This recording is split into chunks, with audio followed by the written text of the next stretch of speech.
ஐரோப்பிய யூனியனுடன் வார்த்தக ஒப்பந்தம். பிரதமர் மோடி பெருமிதம். இந்தியா ஐரோப்பிய யூனியன் இடையிலான தடையற்ற வார்த்தக ஒப்பந்தம் நாட்டின் வரலாற்றில் இதுவரை இல்லாத மிகப்பெரிய ஒப்பந்தம் என பிரதமர் நரேந்திர மோடி பெருமிதம் தெரிவித்தார். கடந்த 2014ஆம் ஆண்டிலிருந்து ஆஸ்திரேலியா, பிரிட்டன், ஓமன், நியூசிலாந்து, ஐக்கிய அரபு அமீரகம், ஐரோப்பிய தடையற்ற வார்த்தக கூட்டமைப்பு, மொரீஷியஸ் ஆகிய நாடுகளுடன் இந்தியா தடையற்ற வார்த்தக ஒப்பந்தம் மேற்கொண்டுள்ளது. அதற்கு முந்தைய காலங்களில் ஆசியான் 10 நாடுகள், ஜப்பான், தென்கொரியா, மலேசியா, சிங்கப்பூர் உள்ளிட்ட நாடுகளுடன் இந்த ஒப்பந்தங்கள் கையொப்பமிடப்பட்டன. இதனிடையே France, Germany, Spain, Italy, Austria, Belgium, Bulgaria, Finland, Ireland, Netherlands, Portugal, Poland, Denmark, Sweden உள்ளிட்ட 27 நாடுகளை உள்ளடக்கிய முக்கிய கூட்டமைப்பான ஐரோப்பிய யூனியனுடன் மேற்கொள்ளப்பட்டு இடையே நின்றுபோன தடையற்ற வார்த்தக ஒப்பந்த பேச்சுவார்த்தையையும் மத்திய அரசு மீண்டும் தொடங்கியது. குறிப்பாக கடந்த 2007ஆம் ஆண்டு தொடங்கிய இந்த பேச்சுவார்த்தை பின்னர் உடன்பாடுகளில் ஏற்பட்ட கருத்து வேறுபாடுகள் காரணமாக 2013இல் நிறுத்தி வைக்கப்பட்டது.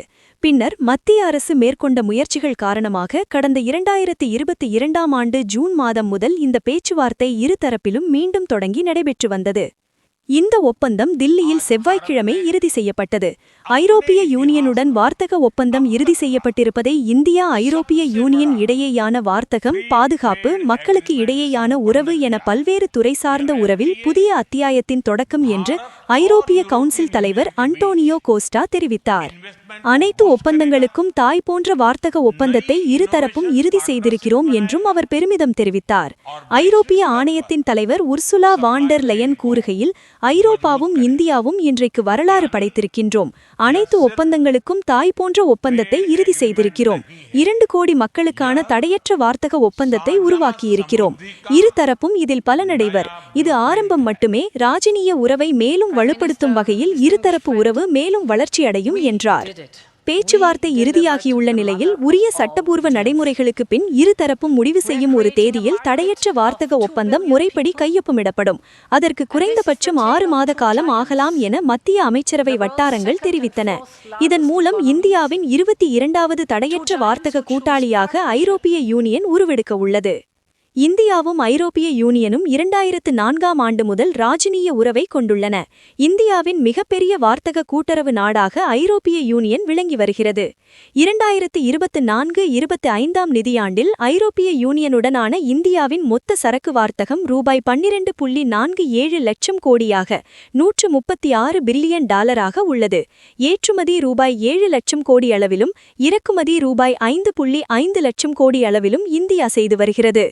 இந்திய பொருட்கள் மீது அமெரிக்கா 50% வரியை விதித்து வார்த்தக ரீதியில் பெரும் பாதிப்பை ஏற்படுத்தியுள்ள சூழலில் இந்தியா ஐரோப்பிய யூனியன் தடையற்ற வார்த்தக ஒப்பந்தம் இறுதியாகியிருப்பது முக்கியத்துவம் வாய்ந்ததாக பார்க்கப்படுகிறது.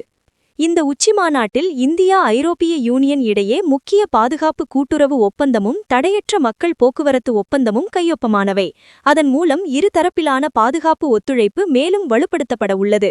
மேலும் தடையற்ற மக்கள் போக்குவரத்து ஒப்பந்தம் மூலம் இந்தியாவின் பல்வேறு துறை சார்ந்த தலைசிறந்த நிபுணர்கள் ஐரோப்பா சென்று வாய்ப்புகளை பெறுவதற்கான வழி ஏற்படுத்தப்பட்டுள்ளது. அதோடு இருதரப்பிற்கும் இடையே அடுத்த 5 ஆண்டுகளுக்கான விரிவான கூட்டு செயல் திட்டமும் இந்த உச்சிமாநாட்டில் இறுதி செய்யப்பட்டுள்ளது. அதன்படி தற்போது இறுதி செய்யப்பட்டுள்ள தடையற்ற வார்த்தக ஒப்பந்தம் உள்பட மொத்தம் 13 ஒப்பந்தங்களை மேற்கொள்ள இருதரப்பும் உறுதி செய்துள்ளன. ஐரோப்பிய யூனியனுடன் வார்த்தக ஒப்பந்தம் இறுதி செய்யப்பட்டிருப்பது இந்தியா ஐரோப்பிய யூனியன் இடையேயான வார்த்தகம், பாதுகாப்பு, மக்களுக்கு இடையேயான உறவு என இதுபோன்ற உடனடி நியூஸுகளுக்கு லைக் பண்ணிட்டு டுடே தமிழ் நியூஸ் சேனலை சப்ஸ்கிரைப் செய்யவும்.